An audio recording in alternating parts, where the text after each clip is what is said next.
Olá, queridos irmãos e amigos, a paz do Senhor Jesus. Que bom estarmos juntos mais uma vez. É sempre uma grande alegria poder contar com você aqui. Que o eterno e bom Deus derrame toda sorte de bênçãos hoje e sempre sobre você, sua casa e toda a sua família. Que possamos ouvir mais uma vez a voz do Todo-Poderoso falando conosco neste vídeo. Hoje iremos concluir a lição da classe de jovens, este que foi certamente um trimestre maravilhoso e abençoador. Estamos estudando o livro do profeta Daniel e, portanto, chegamos na 13ª lição. Hoje iremos falar sobre o fim de todas as coisas. Iremos analisar o capítulo 10, 11 e 12 deste livro profético. Se você não é inscrito, inscreva-se no canal, ative também o sininho de notificações para você receber uma mensagem assim que um novo vídeo for publicado aqui no canal.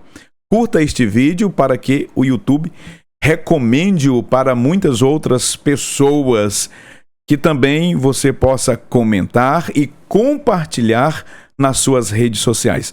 Fazendo assim, você estará contribuindo com o reino de Deus e nos ajudando a falar a palavra do Senhor aqui nas plataformas digitais.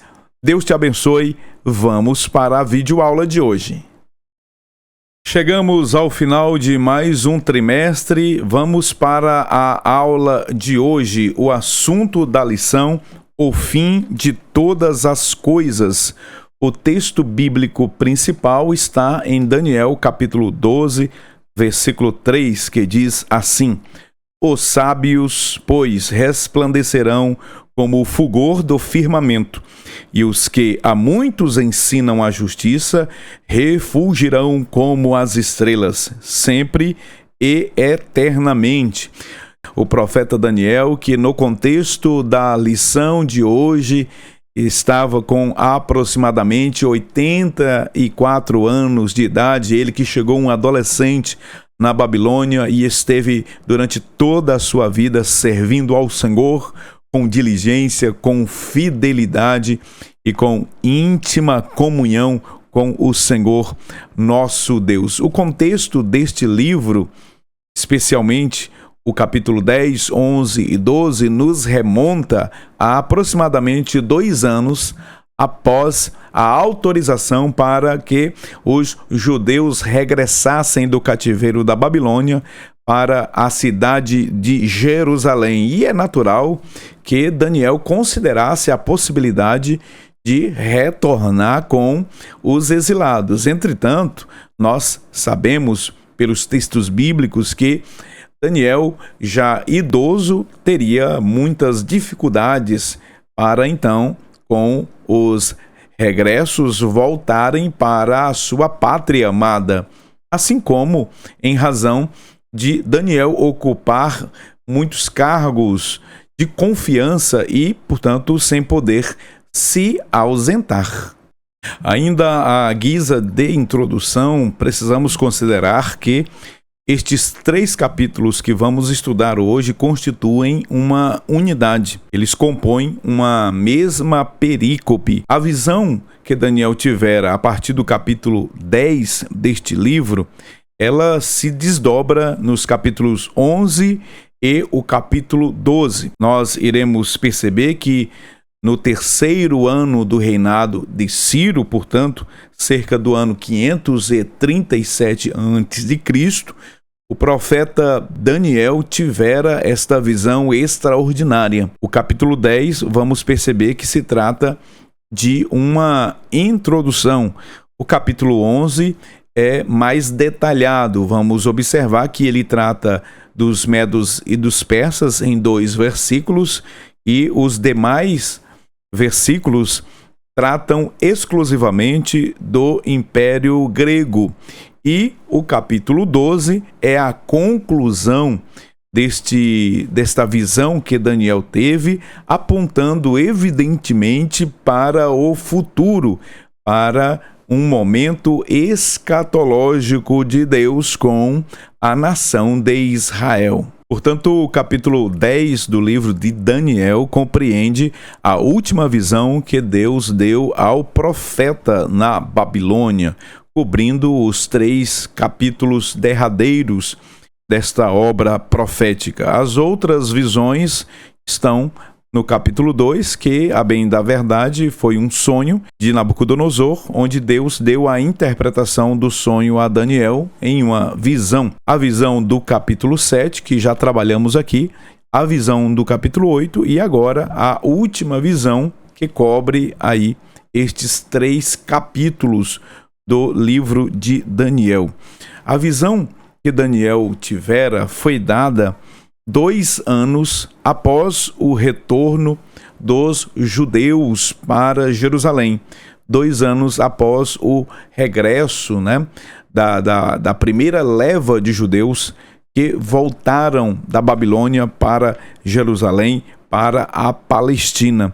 No capítulo 10, versículo 1, nós temos a afirmação de que a visão ela aconteceu no 3º ano de Ciro.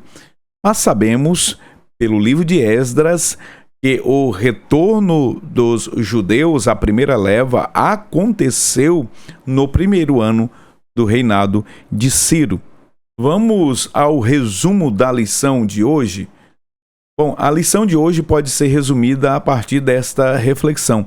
Deus é o soberano da história e, no final de todas as coisas, trará juízo aos ímpios e libertará o seu povo fiel.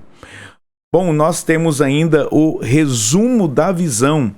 Primeiro, o capítulo 10, do versículo 1 ao 9, temos o preparo de Daniel para as últimas revelações. Já no capítulo 11, a revelação do futuro, a história mundial, desde Dário até o tempo do fim, que compreende a batalha do Armagedon lá no final da grande tribulação. Depois, o tempo do fim, as últimas coisas relativas a Israel que constam no capítulo 12. Vamos falar agora sobre o preparo de Daniel para as últimas revelações que constam no capítulo 10. No capítulo 10, versículo 1, no 3º ano de Ciro, foi revelada uma palavra a Daniel. Isso é maravilhoso, saber que o Deus do céu, ele tem o domínio, ele controla todas as coisas. É glorioso saber que há um Deus no céu cuja base do seu trono é de justiça e equidade. Sabemos que este Deus revela o futuro. No 1º versículo do capítulo 10, foi revelada a Daniel uma palavra, e o texto nos diz que isto aconteceu no 3º ano do reinado de Ciro, rei da Pérsia. Isso é glorioso, é extremamente maravilhoso saber que há um Deus no céu que revela o futuro.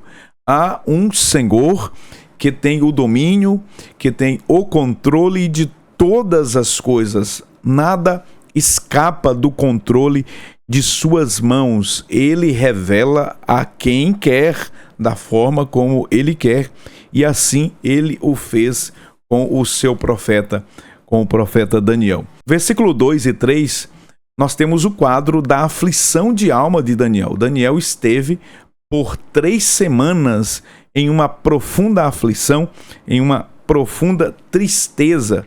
Durante este período, Daniel esteve jejuando, ele esteve se abstendo de alimentos e, portanto, buscando o Senhor, buscando a face de Deus. Bom, não podemos precisar qual era a real motivação dessa profunda tristeza de Daniel, mas podemos analisar pelo contexto geral da Escritura, livro de Esdras, lá no capítulo 1, 2 e 3, nós temos a informação de que as obras foram embargadas, a reconstrução do templo foi paralisada e provavelmente isto entristeceu o coração de Daniel e assim ele passou a jejuar e a buscar intensamente o Senhor. Daniel, ele, portanto, esteve em oração e jejum por 21 dias. E após este período de consagração, de jejum, de oração, de súplica, de clamor pelo seu povo, Daniel, ele teve uma experiência sobrenatural. Nós temos mais um caso de teofania. O que é teofania? A palavra teofania é uma expressão grega. São dois termos, são duas palavras, teo e fania. Teo, Deus, e fania, manifestação. Portanto, teofania significa manifestação, aparição de Deus, aparição visível de Deus. Essas teofanias, geralmente, elas ocorreram através da aparição de anjos. É o que os estudiosos chamam de teofania angelical. E isto se deu no Antigo Testamento. Nós temos muitos casos de teofanias no Antigo Testamento. Nós não vamos nos deter aqui para que o vídeo não fique muito longo.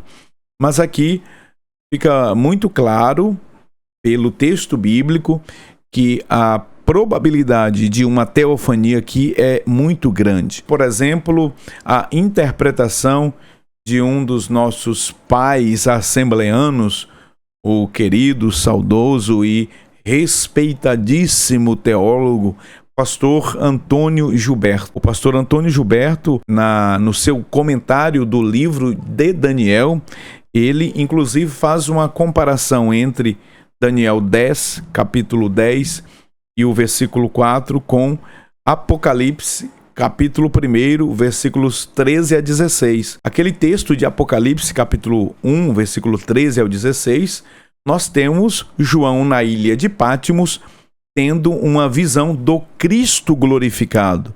Lá, João viu os cabelos de Cristo eram brancos como a alva lã, os seus olhos eram como chama de fogo, na sua destra, na sua mão direita haviam 7 estrelas, ele estava vestido com uma vestimenta que chegava à altura do tornozelo, uma vestimenta de linho, os seus pés eram mais reluzentes do que o latão quando passado na fornalha.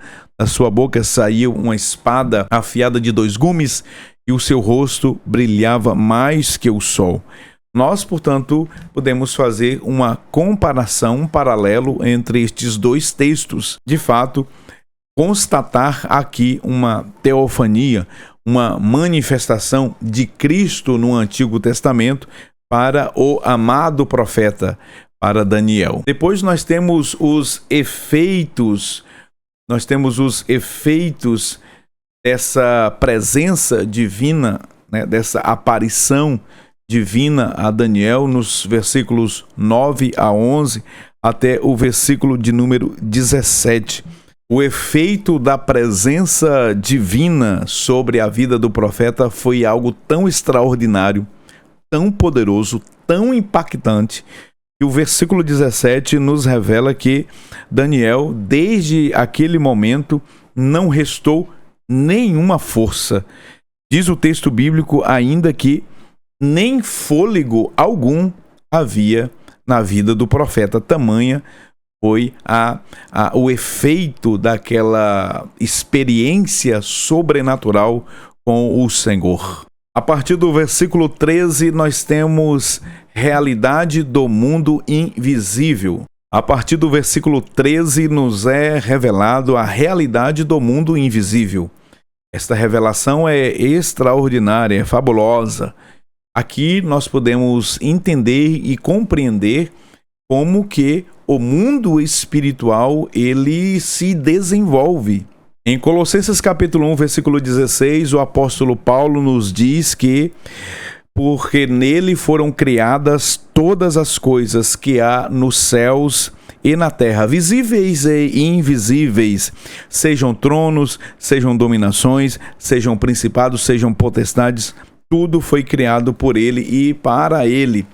Bom, a partir do versículo de número 13, a partir deste momento da visão, Daniel, ele é informado sobre uma grande batalha que houve no mundo espiritual. O mensageiro celeste disse a Daniel que desde o primeiro dia em que Daniel se pôs a buscar e a jejuar, a oração de Daniel foi ouvida e respondida. Ocorre que entre o dia primeiro em que a oração foi ouvida e atendida até a entrega da visão da revelação, houve uma grande batalha, houve um grande obstáculo para que impedisse que esse mensageiro trouxesse a revelação a Daniel. O texto bíblico nos diz que o mensageiro divino se apresentou a Daniel dizendo: "Não temas, Daniel, porque desde o primeiro dia em que aplicaste o teu coração a compreender e a humilhar-te perante o teu Deus, são ouvidas as tuas palavras, e eu vim por causa das tuas palavras." Que maravilha, que coisa gloriosa, saber que as palavras de um justo movimentam os céus, saber que segundo o propósito e o querer de Deus, o Senhor movimenta os seus santos anjos para responder às orações do seu servo. Diz o versículo 13 que: "Mas o príncipe do reino da Pérsia se opôs, ele impediu que eu viesse", segundo a palavra do Senhor, que o anjo viesse, fosse levar a mensagem a Daniel. Entretanto, o versículo 13 nos informa que houve uma oposição, mas o príncipe do reino da Pérsia se opôs, se colocou defronte daquele mensageiro celestial para impedir que ele levasse a mensagem a Daniel. Durante 21 dias, houve uma intensa resistência deste príncipe do reino da Pérsia. Os nossos pais assembleanos, os nossos teólogos, pastor Antônio Gilberto, que já fiz menção aqui, pastor Severino Pedro, Stanley M. Orton e tantos outros, nos apresentam uma interpretação muito interessante de que este príncipe do reino da Pérsia não pode ser um ser humano. Nós estamos diante aqui de um ser espiritual. Nós estamos aqui diante de algo ou de alguém que não é de origem terrena, mas certamente um anjo maligno, tão forte que foi necessário a intervenção do grande arcanjo Miguel. Diz o texto sagrado, ainda no versículo de número 13, que veio Miguel, um dos primeiros príncipes, veio ajudar-me, o anjo falando a Daniel, e eu fiquei ali com os reis da Pérsia. Esse texto de Daniel, capítulo 10, versículo 13, ele é muito profundo e revelador.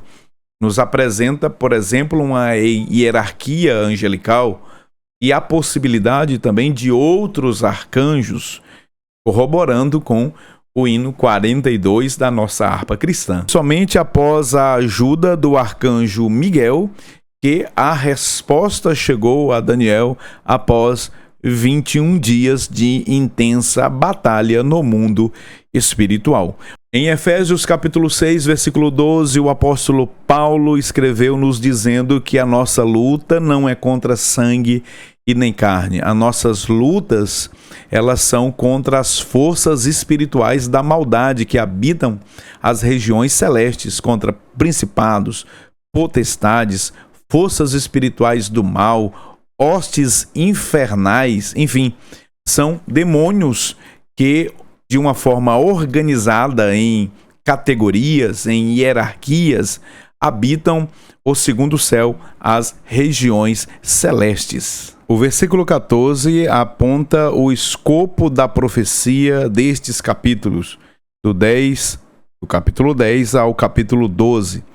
Temos aqui o objetivo e a finalidade desta visão, desta profecia, que é exatamente fazer entender o que há de acontecer ao povo de Daniel. Portanto, esses capítulos diz respeito à nação de Israel. A profecia, a visão, ela tem a ver com o que acontecerá a Israel nos anos subsequentes, de forma imediata, e também nós temos um futuro imediato, conforme nós veremos a seguir. Depois, nós temos o Confortador Celestial, capítulo 10, versículo 15 ao 19, nos apresenta o profeta Daniel sendo consolado, sendo confortado por um confortador celestial. O capítulo 11 nos apresenta um futuro imediato. A partir do versículo 1 ao versículo 35, temos eventos que iriam acontecer em anos próximos aos anos em que Daniel estava vivendo. Primeiro temos profecias sobre os medos e os persas no versículo 1 e 2. Depois temos profecias sobre a Grécia, especificamente sobre Alexandre o Grande e os seus 4 generais. E depois temos do versículo 5 ao 35 profecias sobre a Síria, Egito e suas guerras envolvendo os judeus. Portanto, nestes versículos do 1 ao versículo 35, temos um futuro imediato, temos acontecimentos que iriam acontecer imediatamente após a profecia ser então revelada, ou a visão ser revelada a Daniel. Temos aqui o panorama dos líderes mundiais em Daniel 11, a começar pelos reis da Pérsia. Este quadro foi extraído do livro Daniel de John Walvoord, da chamada da meia-noite, na página 439. O versículo 2 do capítulo 11 diz: ainda 3 reis se levantarão na Pérsia. Esses 3 reis foram apontados pela história como sendo Cambises, Pseudo-Esmerdes e Dário I.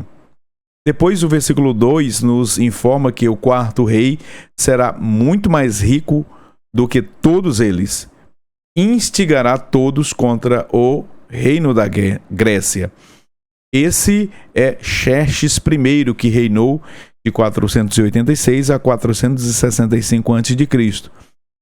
Esse Xerxes I é exatamente aquele que está descrito no livro de Esther, o marido de Esther, aquele que foi um dos mais poderosos reis da Pérsia, né? Conforme o próprio livro de Esther nos informa, ele era muito mais rico do que todos os que vieram antes dele. Depois temos o panorama dos reis da Grécia, descritos nos versículos 3 e 4.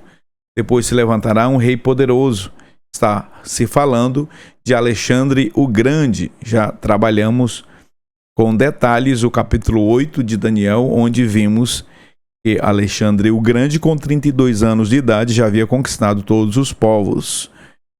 O versículo 4 diz: mas no auge do seu poder, o seu reino será quebrado. É uma referência à sua morte, e o seu reino sendo transferido para os 4 generais de Alexandre o Grande. Vimos no capítulo 8 as 4 pontas notáveis que correspondem às 4 cabeças do leopardo do capítulo 7. Portanto, nós temos aqui os 4 generais de Alexandre o Grande. Cassandro ficou com a Macedônia e a Grécia. A Trácia e a Ásia Menor foram dados para Lisímaco. A Síria e Babilônia foram para Seleuco. Judá e Egito para Ptolomeu.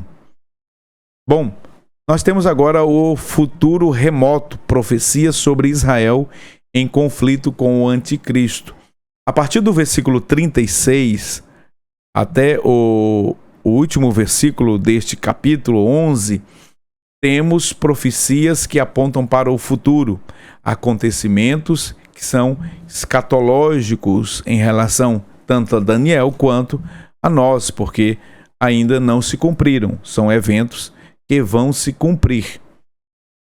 Em Jeremias capítulo 30 e o versículo 7, nós temos o profeta falando sobre a angústia para Jacó, a angústia de Jacó. Este é um dos nomes dos títulos que é dado ao período tribulacional. Período tribulacional que é chamado de a ira de Deus, o período em que os juízos de Deus serão derramados na terra, é também chamado de o dia do Senhor e também chamado de a angústia de Jacó. O capítulo 11 faz uma alusão à batalha do Armagedon, que está descrita em Apocalipse, capítulo 16, versículo 16. Portanto, uma batalha final que haverá ao término da grande tribulação. Apocalipse 16 e 16 nos diz: e os congregaram no lugar que em hebreu se chama Armagedon. Entretanto, quando os exércitos do anticristo estiverem cercando Jerusalém, sitiando a cidade do grande rei, é nesse contexto que haverá um grande livramento. O Senhor Jesus voltará em glória e poder. É a parousia, é a vinda do Senhor em glória propriamente dita, quando o Senhor voltará de forma gloriosa para implantar o reino milenial e com o assopro da sua boca matar o falso profeta e o anticristo. Apocalipse 12, 7, o versículo 8, nos apresenta esta grande batalha descrita aqui em Daniel capítulo 11 e também capítulo 12, onde o arcanjo Miguel é mencionado, é citado. Em 1 Tessalonicenses capítulo 2, versículo 8, o apóstolo Paulo nos revelou que com o assopro de sua boca na sua vinda, o Senhor mesmo irá aniquilar o falso profeta e o anticristo. No final deste período descrito no capítulo 11, o anticristo com os seus exércitos irão cercar Jerusalém, sitiar a cidade gloriosa para destruir Israel. E é nesse contexto que o Senhor Jesus voltará em glória para dar um grande livramento a Israel. Outro ponto muito importante a de se destacar é que o Senhor Jesus autenticou as profecias de Daniel. Veja Daniel 9, 27. E sobre a asa das abominações virá o assolador. Esta passagem é citada pelo próprio Senhor Jesus em Mateus 24 e 15. Quando, pois, virdes que a abominação da desolação, de que falou o profeta Daniel, está no lugar santo, quem lê, entenda. Olha só que coisa interessante. Jesus autenticando as profecias de Daniel e aqui também nos ensinando, falando sobre o cuidado que se deve ter com a escatologia meramente especulativa, que devemos ler, que devemos compreender e buscar entender as profecias. Temos ainda Daniel 12 e 1, e naquele tempo se levantará Miguel, o grande príncipe, que se levanta a favor dos filhos do teu povo, e haverá um tempo de grande angústia, de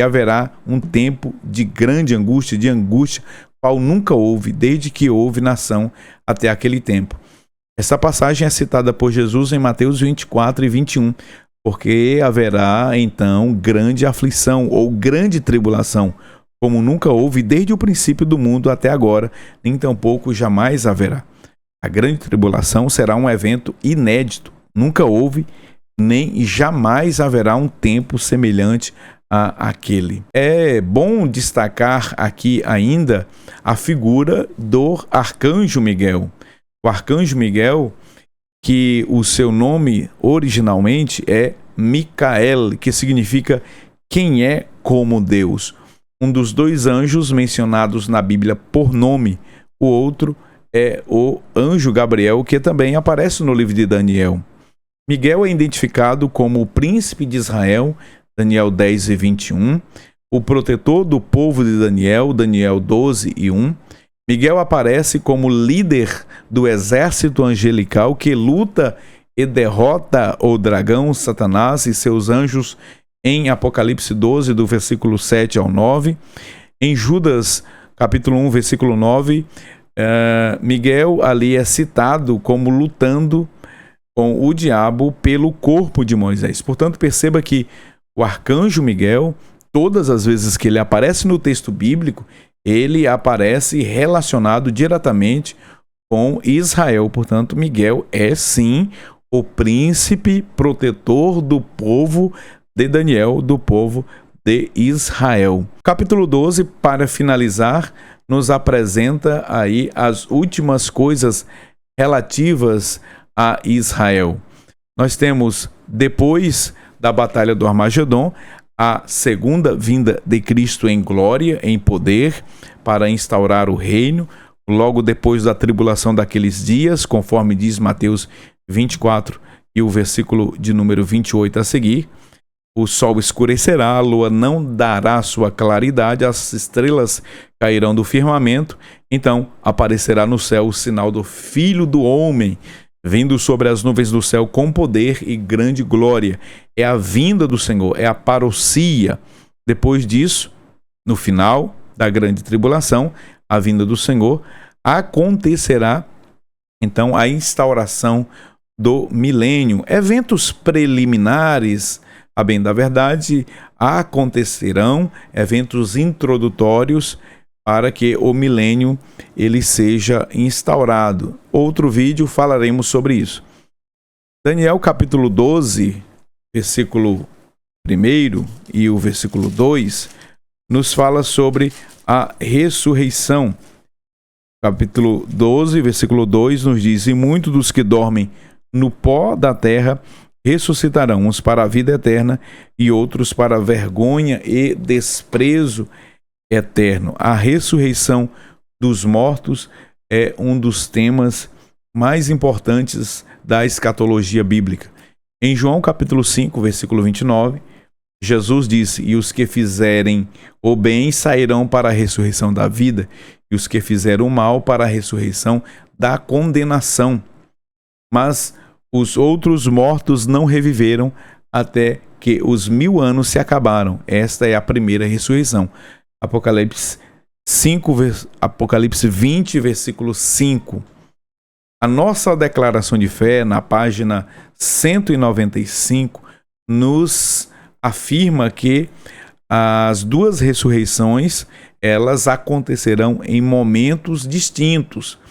A ressurreição dos salvos, essa ressurreição ela vai acontecer em etapas, em fases. Nós lemos 1 Coríntios capítulo 15, no versículo 21, o Senhor Jesus, nos é dito que o Senhor Jesus, ele é a primícia dos que dormem, dos que morreram, para nunca mais ressuscitaram, para nunca mais voltarem a morrer. Depois, os que são de Cristo na sua vinda. Portanto, a primeira ressurreição de que fala Apocalipse é uma ressurreição qualitativa, é uma ressurreição de salvos, é uma ressurreição de santos. Dentro desta ressurreição, da primeira ressurreição, temos a ressurreição de Jesus, a ressurreição dos que serão arrebatados por ocasião da vinda do Senhor para arrebatar a sua igreja, 1 Tessalonicenses 4:16, a ressurreição das duas testemunhas, a ressurreição dos mártires da tribulação.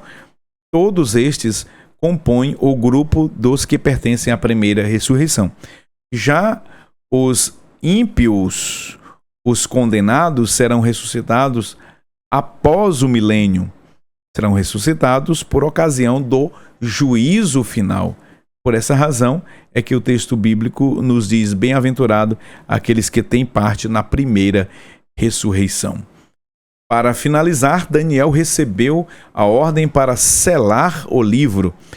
O livro selado significa que, uma vez este documento recebendo este selo, se tornaria o texto oficial e imutável. Ademais, também parece que Deus quis dar a entender que seria mais plenamente compreendida, o saber se multiplicará à medida que o tempo de cumprimento se aproximasse. Portanto, na medida que o tempo de cumprimento se aproximasse, o saber iria se multiplicar. O conhecimento destas profecias seriam pulverizados. Olha só que coisa interessante, que coisa maravilhosa. Portanto, chegamos ao final deste trimestre, desta lição tão maravilhosa, onde nós estudamos sobre o livro do profeta Daniel. Certamente foram 3 meses de crescimento espiritual, de amadurecimento, onde podemos conhecer o futuro que está reservado para o povo de Deus, para a igreja, para Israel. Deus tem o controle do mundo. Deus tem o controle da história na palma de suas mãos. Que Deus te abençoe. Que Deus te guarde. Não se esqueça de se inscrever neste canal. Se esta videoaula abençoou a sua vida, compartilhe com outros para que também sejam abençoados. Não se esqueça de curtir este vídeo. Eu te espero na próxima videoaula, querendo Deus. Deus te abençoe. Até lá.